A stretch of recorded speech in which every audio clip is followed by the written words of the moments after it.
வணக்கம் உறவுகளே, இது நங்குரம். நான் முருகேசன். இந்த காணொலியை பார்க்கும் அன்பர்கள் அனைவரும் உங்களுடைய காணொலியாக நினைத்து இதை சப்ஸ்கிரைப் செஞ்சு உங்களுடைய மேலான ஆதரவை தாருங்கள். நன்றி, வணக்கம். டியூப் தமிழ் டிவின்னு ஒரு சேனல் இருக்குது. நம்ம இலங்கையை சேர்ந்தவர் அவர் கேசி துரை அப்படிங்கிறவர் பேசியிருப்பார். அவர் காணொலியை கூட நல்லாயிருக்கும். ஆனால் ஒரு 5 லட்சம் சப்ஸ்கிரைபர் வந்து 5 to 6 லட்சத்துக்குள்ளே சப்ஸ்கிரைபர் வச்சுருக்காரு. நிறைய பேசுகிறாரு. உலக விஷயங்கள் நிறைய சொல்லுவார். அவர் ஆரம்பித்தது எல்லாமே உலக விஷயங்களாக தான் இருக்கும். அந்தந்த நாடுன்னு சொல்லிட்டு அப்படியே பரவலாக பேசுவார். ஆனால் குறிப்பிட்ட விஜயை பற்றி பேசியிருக்காரு. விஜயை பற்றி என்ன பேசியிருக்காரு? எனக்கு தெரிஞ்சு அவர் நான் நான் நான் அந்த அவருடைய காணொலி கேட்ட வரைக்கும் அவர் வானலாவ விஜயை புகழ்ந்திருக்கார் அப்படிங்கிறதான் பார்த்தோம். நேற்றைக்கே ஒரு காணொலி பேசியாச்சு. அதை அப்லோட் பண்ண முடியல. காரணம் 30 நிமிஷத்துக்கு மேலே போயிடுச்சு. அப்லோட் பண்ண முடியாது அப்படின்னு அப்போது ஆப் சொல்லிடுச்சு. அதனால் அது சரி சிம்பிளாக முடிச்சிடலாம் அப்படின்னு சொல்லிட்டு பார்த்தேன். இப்போது சினிமாவில் நடித்தவங்க நாடு ஆளக்கூடாதா அப்படிங்கிற மாதிரி ஒரு கேள்வி கேட்குறாரு. நாடு ஆளலாமே, தப்பு இல்லை அப்படின்னு அவரே சொல்கிறார். எம்ஜிஆர் ஆண்டாரில் மற்றவங்க யாரும் ஆளலை. எம்ஜிஆருக்கு அப்புறம் வந்தவங்க யாருமே நாட்டை பிடிக்க முடியவில்லை. அது எல்லாருமே அரசியலுக்கு வரணும் தான் நினைக்கிறாங்க, சிஎம் சீட்டுக்கு வரணும் தான் நினைக்கிறாங்க. ஆனால் யாராலையும் நாட்டை பிடிக்க முடியல. அதுக்கு காரணம் என்ன அப்படின்னு விஜய் யோசிக்கணும். விஜய் அவருக்கு ஒரு வாய்ப்பு இருக்குது. எப்படி வாய்ப்புனாக்கா, அரசியல் சாணக்கியரான கருணாநிதி அவர்கள் இல்லை அப்படிங்கிற பட்சத்தில் அந்த இடம் அவருக்கு வெற்றிடமாக தெரிகிற மாதிரி இருக்குது. அவரே சொல்கிறார். அப்போ அரசியல் சாணக்கியர் ஒருத்தர் இல்லைங்கிற இடத்துல நீங்கள் பதவிக்கு வர்றது ரொம்ப ஈஸியான ஒரு வேலை அப்படிங்கிற மாதிரி அவர் சொல்கிறாரு. அவர் வானாலே புகழ்ந்திருக்காரு. இங்கே இருக்கிற அரசியல்வாதிகள்லாம் ஒயிட் அண்ட் ஒயிட் சட்டையை போட்டுக்கிட்டு மக்கள்கிட்ட நடிக்கிறாங்க. அவர் சினிமாவில் நடித்தார், இவர் மக்கள்கிட்ட நடிக்கிறாங்க அப்படிங்கிற மாதிரிலாம் பேசியிருக்காரு. அதாவது அவருக்கு முழு தகுதி இருக்குது, சினிமாவுக்கு வரலாம். அவர்கிட்ட ஒரு சில குறைகள் இருக்குது, அதை களைஞ்சிட்டா சினிமாவுக்கு வந்துடலாம், அரசியலுக்கு வந்துடலாம் அப்படிங்கிற மாதிரியான இது அவருக்கு. அவர் என்னமோ ஆளுங்க கட்சி எனக்கு பிடிக்கல, திமுகவை எனக்கு பிடிக்கல அப்படிங்கிற மாதிரிலாம் சொல்ல, அதிமுக எனக்கு பிடிக்கல அப்படிங்கிற மாதிரிலாம் சொல்ல. ஆனாலும் ஒரு பக்க சார்பாக போகிறாரு, விஜய் சார்பாகவே போகிறாரு அப்படிங்கிற மாதிரி தான் நமக்கு தோணுது. ஆனால் அப்போ அதில் பாருங்கள், அந்த 41 பேர் இறந்து போயிட்டாங்க பார்த்தீங்களா இவரோட பிரச்சாரத்தில், கூட்டத்தில். அதை பற்றி எதுவுமே அவர் கேசி துரைங்கிறவர் பேசலை. நான் ஏன் அவரை பற்றி, அவர் காணொலியை பற்றி நான் பேசிகிட்டு இருக்கேன் அப்படின்னா, நான் அவரோட காணொலியை விரும்பி பார்ப்பேன். அவர் மேலே ஒரு மதிப்பு இருக்குது, ஒரு மரியாதை இருக்குது. அதனால் அவர் காணொலியை விரும்பி பார்ப்பேன். நல்லா கரெக்டாக சொல்லுவார். ஓரளவு உலக விஷயங்களை சொல்லுவார். கரெக்டாக நம்ம ஊரில் தமிழ்நாட்டை புள்ளி வச்சு பேசுனது ஒரு சில விஷயங்களை அப்படியே மேலோட்டமாக மேய்ஞ்சிட்டு போயிடுவார். ஆனால் பர்டிகுலராக ஒரு காணொலியே இதுக்கு பர்டிகுலராக போட்டிருக்காரு விஜய். இதுக்குன்னு விஜய் சார்பாக பேசுகிறாங்கிற மாதிரி தான் எனக்கு தோணுது. மக்கள்கிட்ட நடிக்கிறாங்க அப்படிங்கிற மாதிரி சொல்கிறார் விஜய். இந்த அரசியல்வாதிகள்லாம், தமிழ்நாட்டில் இருக்கிற அரசியல்வாதிகள்லாம் மக்கள்கிட்ட நடிக்கிறாங்க. அவர் சினிமாவில் நடிக்கிறார். மக்கள்கிட்ட நடிக்கிறது தானேங்க நடிப்பு. இப்போ ரியிலாக வாழ முடியுமா? ரியிலாக வாழ சொன்னால் வாழ்ந்தால் நம்மளை மென்டல்னு சொல்லிடுவாங்க. அது அவருக்கு தெரியுமா தெரியாதுன்னு தெரில. நடிச்சு தான் ஒரு நிறைய விஷயங்கள் நம்ம வீட்டுக்குள்ளேயே நடிக்கலையா? நம்ம பொண்டாடிக்கு பிடிக்காத ஒரு வேலையை செஞ்சுட்டு நடிக்கலையா? எல்லாமே நடிப்பு தான். உலகமே ஒரு நாடக மேடை அப்படின்னு அவரே சொல்கிறார் எல்லாம். ஆனால் இதை இந்த 41 பேர் செத்ததை மட்டும் அவங்க ஒத்துக்க மாட்டேங்கிறாரு. விஜய் அப்போ நடிக்க மாட்டாரா? விஜய் அரசியலுக்கு வந்துட்டால் அரசியலில் மக்களுக்கு முன்னாடி நடிக்க மாட்டாரா அப்படிங்கிற கேள்வியெல்லாம் நிறையா இருக்குது. அதாவது எம்ஜிஆரோட கொண்டு போய் ஒப்பிடுறாரு. எம்ஜிஆருடைய கொண்டு போய் அவரை விஜய் ஒப்பிடுறாரு. எம்ஜிஆர் ஆண்ட மாதிரி இவருக்கும் ஒரு வாய்ப்பு இருக்குது அப்படிங்கிற மாதிரி சொல்கிறாரு. எம்ஜிஆர் படத்தில் நடிக்கும் போதில் எம்ஜிஆர் தெருக்களில் பிச்சை எடுத்தவர் அப்படின்னு சொல்லிட்டு சொல்லுவாங்க. அது உண்மையாக போயான்னு தெரியாது. ஆனால் ஒரு கதை அப்படி இருக்குது. அவ்வளோ கஷ்டப்பட்டு வந்திருக்கார். அதாவது அவர் சொந்த ஊர் கேரளாவாக இருந்தாலும் அவர் இலங்கைக்கு போய், இலங்கையில் கண்டியா அங்கேக்கு போய் அங்கேருந்து நம்ம ஊருக்கு கஷ்டப்பட்டு உழைச்சி அதுக்கப்புறம் படங்களில் நாடகங்களில் நடிக்க ஆரம்பித்து அப்படியே ஃபெமிலியரானவர் எம்ஜிஆர். அவருக்கு அந்த கஷ்டம் தெரியும், நஷ்டம் தெரியும். அவர் இந்த ஏழைகளுடைய அந்த வழி தெரியும்.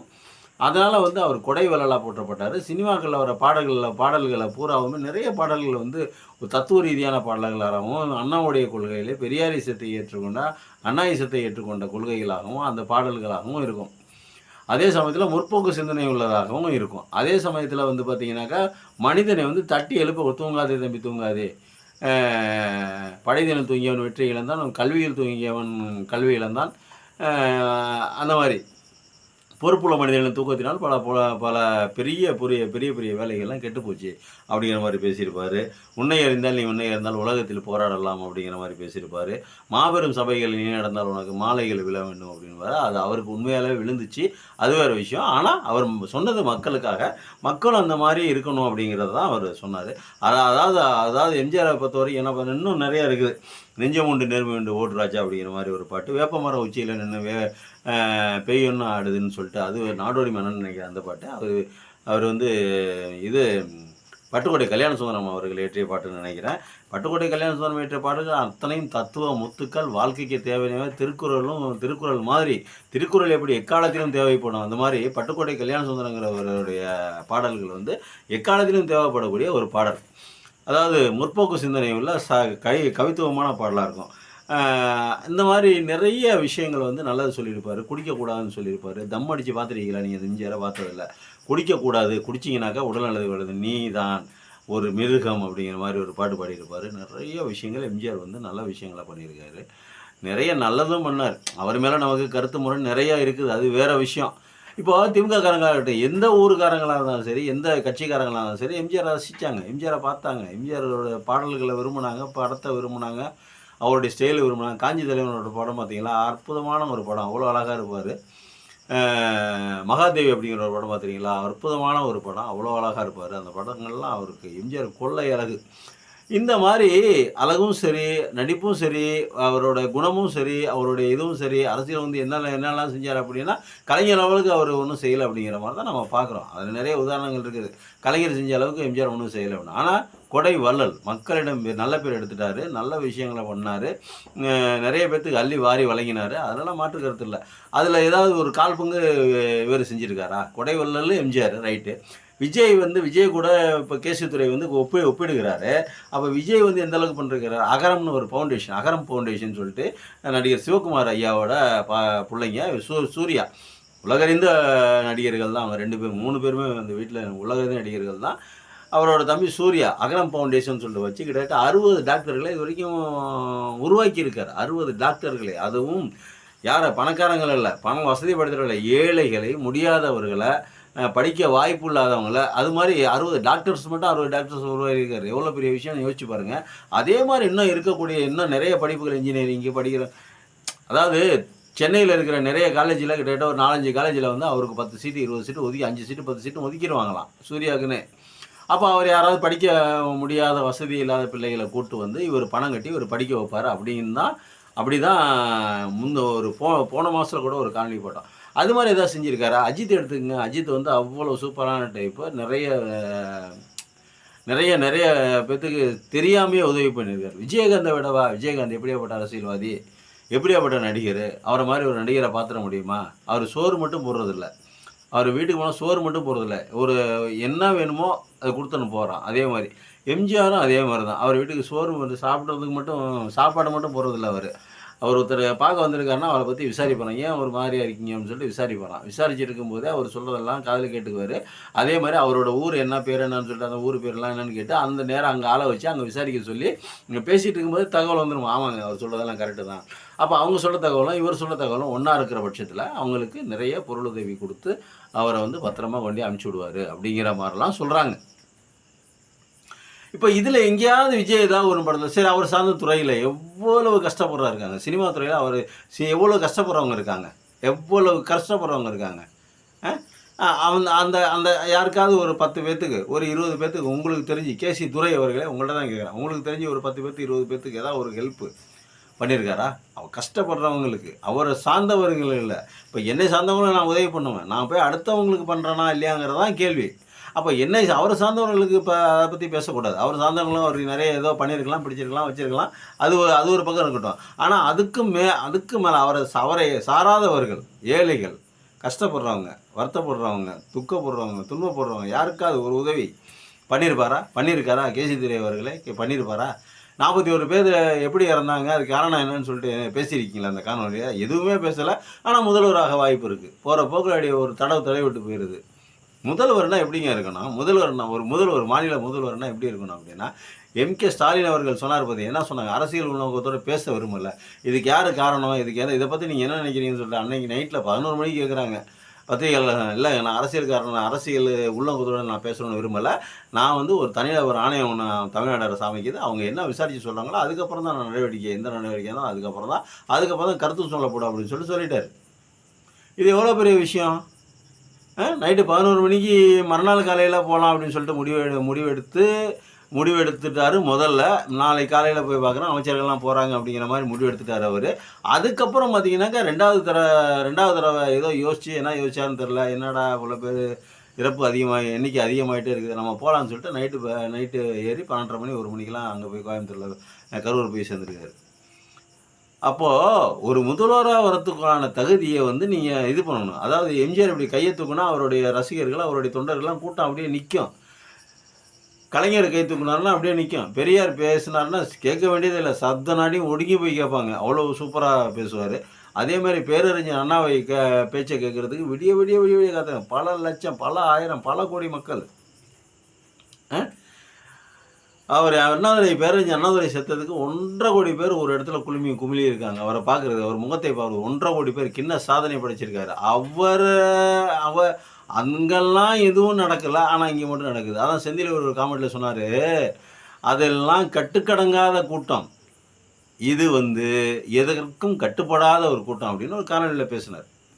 அப்போது கேசி துரை அவர்களே, நீங்கள் என்ன சொல்ல வரீங்க அப்படின்னா, எம்கே ஸ்டாலின் கூட கொண்டு போய் அவரை கம்பேர் பண்ணுறீங்க. எப்படி எம்கே ஸ்டாலின் கூட கொண்டு போய் கம்பேர் பண்ண முடியும்? அவரை திமுகவோட கம்பேர் பண்ணால் எம்கே ஸ்டாலின் தானே, அப்புறம் அவர் தானே ஒரு நடிக்கிறாருங்கிறீங்க, அப்படிங்கிறீங்க. இப்போ ஓப்பனாக எதையுமே அவர் பேசலை. அவர் பேசுனதில் இருந்தாலும் அது சாரம் தெரியுது. ஏங்க, ஒரு அரசியல் தலைவர் எத்தனை வருஷமாக ஒரு அரசியல் தலைவராக இருக்கிறது, எவ்வளோ நாளுங்க ட்ரைனிங் எடுத்து வந்திருப்பாங்க? ஒரு 5 வருஷம் வந்திருப்பாங்களா, 10 வருஷம் வந்திருப்பாங்களா, 20 வருஷம், 50 வருஷம் ட்ரைனிங் எடுத்த ஒரே ஆள் யாருன்னா எம்கே ஸ்டாலின் தாங்க. 50 வருஷம் பதவியில் இருந்திருக்கலாம், துணை முதல்வராக இருந்திருக்கலாம், கமிஷனர் மேயராக இருந்திருக்கலாம், நிறைய எம்எல்ஏவாக இருக்கலாம், நிறைய விஷயங்கள் இருந்திருக்கலாம், அதெல்லாம் வேறு. முதலமைச்சர் பதவிங்கிறது எவ்வளோ 50 வருஷம் அதெல்லாம் ட்ரைனிங்னு வச்சுக்கிட்டாவே 50 வருஷம் ட்ரைனிங் எடுத்துகிட்டு சிஎம் ஆகிருக்காரு. நீங்கள் எப்படி நீங்கள் வந்து ஆள் இல்லாத அரசியல் சாணக்கிற ராஜா சொன்னார், ஸ்டாலின் டேஞ்சர் தென் கருணாநிதி அப்படின்னு சொன்னார்ல, அந்த மாதிரி நீங்கள் எப்படி நீங்கள் வந்து இவரை வந்து ஒரு சாதாரணமாக அவ்வளோ ஈஸியாக இட போட்டிங்க? நீங்கள் ஒரு அரசியல் சாணக்கியர் இல்லைன்னு அவர் அரசியல் சாணக்கியில் எத்தனை பேர் சொன்னாங்க தெரியுங்களா? விஜயை கைது பண்ண, புஷியானதை கைது பண்ண, அது வர ஒன்றுமே பண்ணல, செவனே நடந்துட்டார். ஏன் செவனே இருந்தார்? உடனே திமுக பயந்துருச்சு, ஸ்டாலின் பயந்துட்டார் அப்படிங்கிற மாதிரி கதை கட்டி விட்டாங்க. இப்போ அவங்களாம் போய் வாண்டடாக போய் வண்டியில் ஏறி நல்லா ஒரு இன்ஜினுக்குள்ளே போகிற மாதிரியான சூழ்நிலை உருவாக்கிட்டாங்க. அவங்க இன்ஜினில் தான் போய் மாட்டிக்கிட்டாங்க. இப்போ எதுக்கு சொல்கிறோம் அப்படின்னா, கேசி துரை அவர்கள் வந்து ஒரு காணொலியை ஒரு சார்பாக, அதாவது விஜய்க்கு இந்த பதவிக்கு வர்றதுக்கான வாய்ப்பு இருக்குது அப்படிங்கிற மாதிரி போகிற போகலன்னு சொல்லிட்டு போனார். நாங்கள் வர வேணான்னு சொல்லலைங்க, நீங்கள் கற்றுக்கிட்டு வாங்கன்னு தான் சொல்கிறோம். ஒரு கவுன்சிலராக போய் நில்லு, ஒரு கவுன்சிலர் எலெக்ஷனில் ஜெயிச்சு வா, அதுக்கப்புறம் நீ வந்து பெரிய ஆளாக அப்படியே படிப்படியாக கொஞ்சமாக வா, கவுன்சிலர் எலெக்ஷனில் ஜெயிச்சு கவுன்சிலர் ஆகி ஊரே சுற்றி வா, எல்லாத்தையும் போய் பாரு, சினிமாவை விட்டுட்டு எல்லாத்தையும் போய் பாரு. போய் பார்த்து இந்த அடிப்படையில் இந்த என்னது பூத்து கமிட்டி, அந்த கமிட்டி, இந்த கமிட்டி, மாவட்ட லெவலில் இருக்கக்கூடிய அனைத்து பொறுப்புகளும், போக்குவரத்து எல்லாத்துக்கும் தனித்தனியாக நேராக போய் ஆளாக போட்டு, ஏன்னா சின்ன வயசு என்ன கடற்கடன்னு ஓடுறல, இப்போ சண்டை ஓடுறல வரல. எம்கே ஸ்டாலின் மாதிரி நீங்கள் என்ன வயசானவரா? நீங்கள் ஓட முடியாது, நடக்க முடியாமல் இருக்கிறதுக்கு எல்லாமே இருக்குல்ல. அப்புறம் அப்படி இருக்கையில் எல்லாம் உன்னால் முடியும். உன்னால் நைட்டு கண்ணு முழிச்சு போக முடியும், மக்களை எல்லாம் பார்க்க முடியும், எல்லாம் முடியும். ஆனாலும் நீ என்ன பண்ணுற, நீயே கேரவன்லேருந்து ஆளை கூட்டிகிட்டு வந்து ஒரே இடத்துல கும்பலாக வச்சு நிப்பாட்டி வச்சு அந்த மெர்சலை காட்டுறதுக்கு இல்லை, அந்த கூட்டத்தை காட்டுறதுக்கு இல்லை. அந்த லைட்டு போட்டு ஆஃப் பண்ணது எதுக்கு?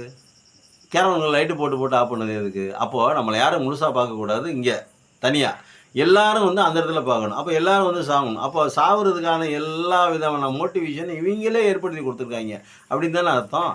நம்ம என்ன சொல்கிறோம், அரசியலுக்கு வர வேணான்னு சொல்ல, எல்லாத்துக்கும் நாடு ஆள்றதுக்கு எல்லாத்துக்கும் உரிமை உண்டு. எல்லாரும் இந்நாட்டு மன்னர்கள் தான். இந்த நாட்டில் இருக்கிறவங்க எல்லாருமே இந்நாட்டு மன்னர்கள் தான். அரசு ஆளலாம். அதற்கு முன்னாடி அரசியல்னால் என்ன, அது எப்படி கற்றுக்கணும் அப்படின்னு சொல்லி யோசிச்சு வாங்கணும். 16 வயசில் 17 வயசில் கல்யாணம் பண்ணி புது மாப்பிள்ளையாக இருக்கும்போது எம்கே ஸ்டாலினை அரெஸ்ட் பண்ணி கொண்டு போயிட்டாங்களாம். இதில் என்னது மிசா சட்டத்தில், இந்திய எதிர்ப்பு போராட்டத்தில்னு நினைக்கிறேன். கொண்டு போயிட்டாங்க.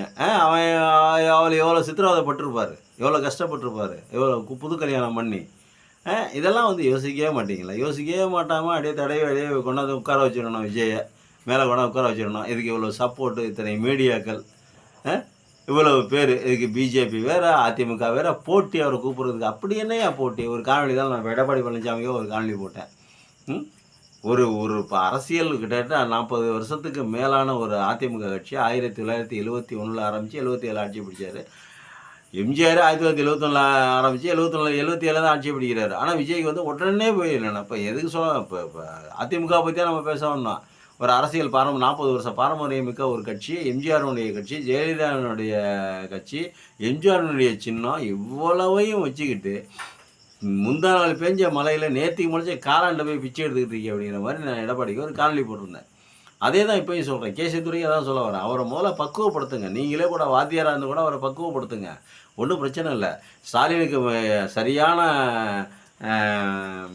சரியான எதிரியை தான் நாங்கள் பார்க்குறோம். ஸ்டாலினுக்கு எதிர்கட்சி தலைவராக இருக்கிற பழனிசாமி படுத்துட்டார், படுத்தே விட்டாரே அப்படிங்கிற மாதிரி படுத்துட்டார். அங்கே போய் டெல்லியில் போய் படுத்துட்டு வந்துட்டார். இப்போ விஜய் வந்து எழுச்சி நிற்பாருன்னு நினச்சோம். இருந்துட்டு போகிறேன். அப்படி இருந்தால் கூட சந்தோஷம் தான். நல்லா இருக்கட்டும், எதிர்கட்சி தலைவராக இருக்கட்டும், நல்லா ஸ்டாலினுக்கு கேள்வி கேட்கட்டும், இன்னும் நாட்டுக்கு மக்களுக்கு நல்லது, நாட்டுக்கு நல்லது, ஒன்றும் பிரச்சனை இல்லை. ஆனால் அவர் தான் போய் படுத்துட்டார். இப்போ கொள்கை எழுதினார். நான் அப்பயே போட்டேன்.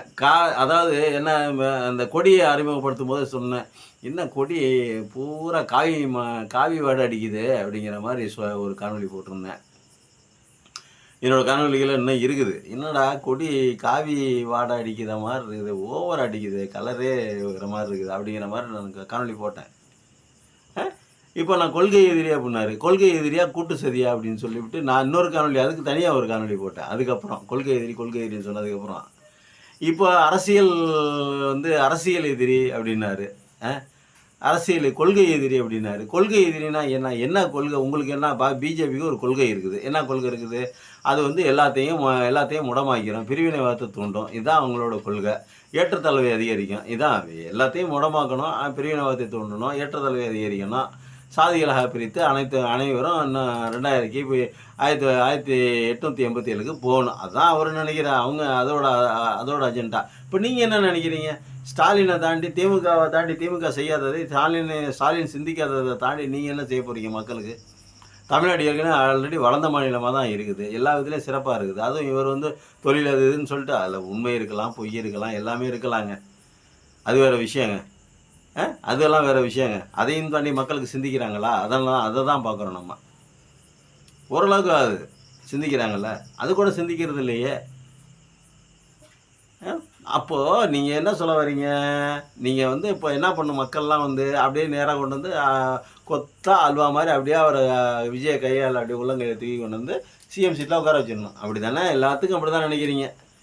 அது எப்படி எவ்வளோ கஷ்டமான வேலை? அண்ணாதுரை எவ்வளோ கஷ்டப்பட்டுருப்பார், பெரியார் எவ்வளோ கஷ்டப்பட்டுருப்பார், கலைஞர் எவ்வளோ கஷ்டப்பட்டுருப்பார் அந்த இடத்துக்கு வரத்துக்கு. ஸ்டாலின் எத்தனை வருஷமாக, 50 வருஷமாக எவ்வளோ கஷ்டப்பட்டுருப்பார். ஜெயலலிதா எவ்வளோ கஷ்டப்பட்டுருப்பாங்க அந்த இடத்துல வந்து உட்காரதுக்கு. யாராக இருந்தாலும் கஷ்டம் தானேங்க. உழைக்கணுங்க. உழைச்சா தானேங்க. என்ன சினிமாவா? இப்படி கையை தூணா அங்கிட்ட 50 பேர் விழுவுறதுக்கு, இங்கிட்டு கையை தூணா அங்கிட்ட 100 பேர் விழுவுறதுக்கு. சினிமா இல்லை, வாழ்க்கை, யதார்த்தம். அரசியல்லாம் என்னன்னு தெரிஞ்சுக்கிட்டு வரணும். இடஒதுக்கீடுனா என்னன்னு தெரியுமா விஜய்க்கு? இடஒதுக்கீடுனா என்ன? ஏன் ஒடுக்கப்பட்ட மக்களுக்கு, பிற்படுத்தப்பட்ட மக்களுக்கு இடஒதுக்கீடு கொடுக்குறாங்க? இது தெரியுமா விஜய்க்கு? அதை எதுக்கிறதுக்கு என்னென்ன பண்ணுறாங்க பிஜேபிக்காரங்க, சங்கி பாசிசவாதிகள் என்னென்ன பண்ணுறாங்க அது தெரியுமா? நீட்டு ஏன் இப்போ கொண்டு வந்தாங்க அது தெரியுமா? அதுக்கான சரியான இது தெரியுமா? இதெல்லாம் வந்து யோசிக்கணும், இதெல்லாம் வந்து தெரிஞ்சுக்கிட்டு அதுக்கப்புறம் வரணும் அரசியலுக்கு. வர வேணான்லாம் சொல்லலை. ஸ்டாலினுக்கு ஒரு மாற்று வேண்டும், ஒரு எதிர்கட்சி வேணும், அதில் மாற்று கருத்தில். எடப்பாடி கட்சி இனிமேல் அவ்வளவுதான், அது முடிஞ்சது இந்த 2021. அதுக்கப்புறம் விஜய் வந்தால் சந்தோஷம்தான். உதயநிதி விஜயாக இருக்கும். நீ யார் வேணால் ஜெயிக்கலாம், அது வேறு விஷயம். திமுக ஜெயிக்கலாம், நீங்கள் வைக்கலாம், நீங்கள் எதுக்கலாம், நீங்கள் ஜெயிக்கலாம், அதெல்லாம் வேறு விஷயம். ஆனால் அதுக்கு முன்னாடி பக்குவப்பட்ட ஒரு தலைவனாக வாங்க. இப்படி கையை தூக்கினா அந்த கூட்டம் அப்படியே நிற்கணும். ஒரு நாள் அட்வைஸ் பண்ணியிருக்கீங்களா உங்கள் தொண்டர்களுக்கு? உங்கள் படத்தில் அட்வைஸ் பண்ணியிருக்கீங்களா? நேராக தான் அட்வைஸ் பண்ணியிருக்கீங்களா? தம்பி எல்லாம் பண்ணாதீங்க, இதெல்லாம் தப்பு, இப்படிலாம் பண்ணின்னு நான் வரமாட்டேன் அப்படின்னு என்னைக்கா சொல்லியிருக்கீங்களா? எதுவுமே சொன்னதில்லையே, எதுவுமே சொன்னதில்லை. ஆனால் அவங்களுக்கு ஓட்டு போடணும் அவங்கெல்லாம். அதனால் அவங்கள எதையும் சொல்ல மாட்டீங்க. சண்டை போடணுங்க, திட்டணுங்க, அடிக்கணுங்க. வைகோ சொல்லுவார், அடிப்பாராம், கன்னத்திலேயே அடிச்சிருவாராம். அந்த மாதிரி ஏன்டா மரத்து மேலே ஏறுற அப்படின்னா அடிச்சிருவாராம். எத்தனை பேர் போச மரத்தில் ஏறினாங்க, எத்தனை வீட்டை அவங்க சிதைச்சிருக்காங்க, எத்தனை கூரையை அவங்க பேத்து விட்ருக்காங்க, எத்தனை மாடியில் ஏறி குதிச்சிருக்காங்க. இதெல்லாம் பார்த்து தெரிஞ்சு அரசியல்னால் என்ன, அரசியல் மாநாடுனா என்னன்னு முதல்ல தெரியணும். மாநாடுனா ஒரு 2 நாள் 3 நாள் போடுவாங்க மாநாடு, 5 நாள் மாநாடு, 3 நாள் மாநாடு, மாநில மாநாடு அப்படின்னு போடுவாங்க. அப்படி போடும்போது அதற்கான அடுத்த 5 ஆண்டு திட்டங்களில் என்னென்ன பண்ணணும், எப்படி பண்ணணும், பூத் கமிட்டி பிடிக்கணும், யாரை எங்கே வைக்கணும், என்ன மாதிரி பண்ணணும், யாருக்கு போஸ்டிங் போடணும், இதெல்லாம் பற்றி யோசிக்கணும். எதுவுமே இல்லை, எல்லா இடத்துலையும் விஜய் விஜய் விஜய் விஜய் விஜய் அப்படின்னா மட்டும் பத்தாது. அந்தந்த பகுதியில் அந்தந்த ஆட்களை உருவாக்கணும், அவங்கள்ட்ட பொறுப்பை கொடுக்கணும், நம்ம மேலே உட்காந்து மெயின்டைன் பண்ணணும். இதெல்லாம் அரசியலில் நிறைய இருக்குது. கற்றுக்கிட்டு வாங்கன்னு ஏற்கனவே ஒரு வீடியோ போட்டிருக்கோம். இப்போ கேசி துரை அவர்களே, உங்களுக்கு பணிவான வேண்டுகோள், நீங்கள் என்ன பண்ணுறீங்க அப்படின்னாக்கா, நீங்கள் விஜயை வழி நடத்துங்க. நன்றி, வணக்கம்.